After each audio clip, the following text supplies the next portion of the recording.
On Saturday, just a few days ago, we had an opportunity to continue our exploration of the Veil.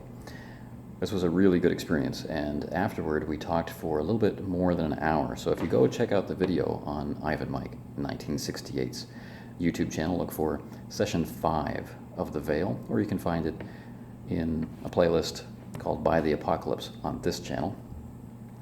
And it'll be linked in the description and all that junk. But this video is not so much a recap, but a reflections video. Now the game went longer than we have played. We had more time available. And our post-game discussion went, as I said, for more than an hour afterward. So a lot of what we would normally say in a reflections video has already been said, and you can find it there. I think Ivan's going to actually split the live play and the post-game discussion apart. So why then do a reflections video? Well, there are things that, having already talked about some things, are freed up to talk about now. Such as, this was our episode 5, and in many ways it felt like an episode 5. This was our Empire Strikes Back, as it were. And so this fell on Ivan to be able to, pull off. He successfully managed to switch roles, switch places with Jean-Francois to become the MC and have it still feel like the same story, so to speak. Not like they switched directors and writers midstream. So, that's a good accomplishment. But also, he managed to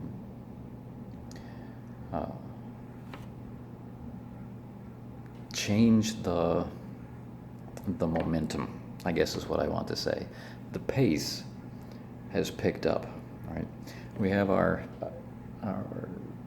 introductory sessions with Jean-Francois, which feel very much like discovery, like moving around, like tentative realizations, and then now all of that investigation and discovery has turned into realization, analysis, and conclusion. And as a result of these last 2 sessions, has built this momentum toward action, which is kind of ironic and tragic, as the very next session, session 6, will be the last for my character. Those of you who've seen previous reflections will remember that the playbook I selected was The Dying, and so he's on a timeline. And when we started play, we decided that this was the end of the road for the character, that session 6 was the last one.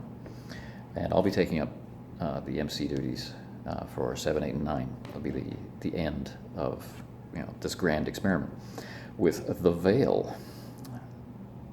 So, playing a character whose timeline is so short and who is also entering into more and more perilous situations with greater and greater risk of discovery has really brought that sense of urgency. I really feel a connection to who this character is and to what they react. So that's been a very valuable experience. But the other really interesting thing about it is that we have been given enough rope to be able to go forward and act,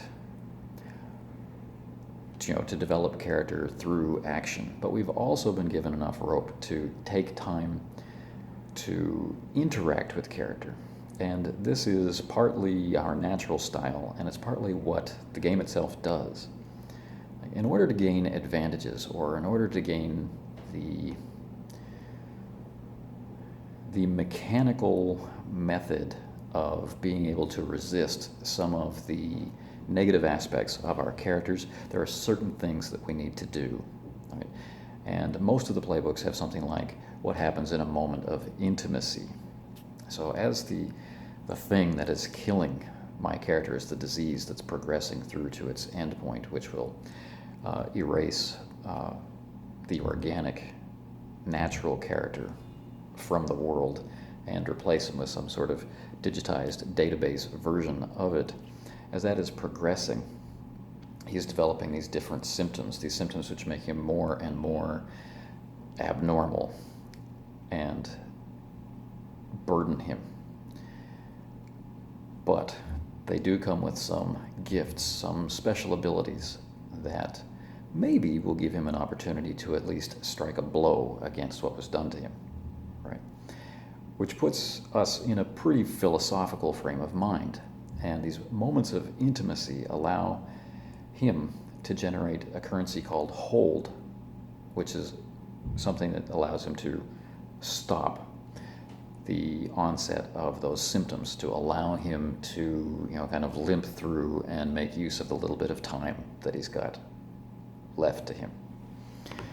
So that's the kind of thing that you want to hang on to for a long time. So of course the stakes need to be raised to push you out of that perspective, right? Things need to get harder and harder and harder. You need to take more and more risks in order to spend through that hold, which will then drive you to either suffer the consequences or to recoil into your circle of friends in order to have those moments of intimacy, much like we are tempted to do when it's our own flesh, blood, and heart that's on the line. So I'm enjoying that aspect of the game very much. Its strong focus on human relationship and human feeling, especially as a contrast to its setting of cyberpunk.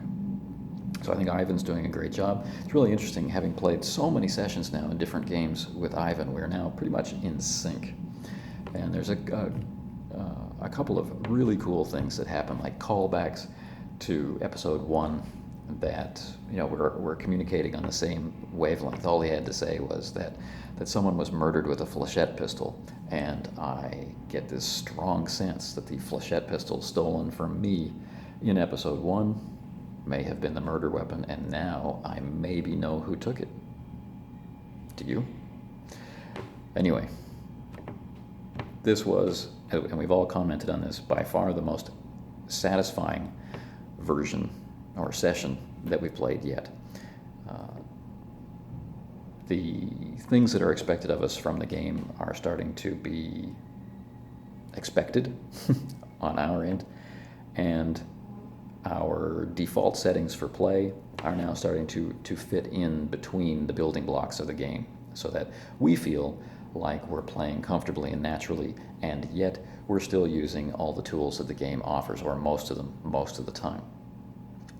And we've finally gotten over the discomfort of being open about the game mechanics, right? In other words, we're comfortable enough playing it that we're including the audience in the thought process of how certain things are going to be ruled when we're not really sure, or when it doesn't happen automatically. And I think that's a nice, comfortable place to be. So as we move into the last session of Cadmus, I really look forward to see what kind of adjustment to the atmosphere that Ivan is going to make, and what kind of things that the character of Yorn and the character of Cadmus and the character of Tess will get up to, as in Cadmus's last hours he tries to, if nothing else, alert others to the danger. And that's a really exciting place to be. So until next time.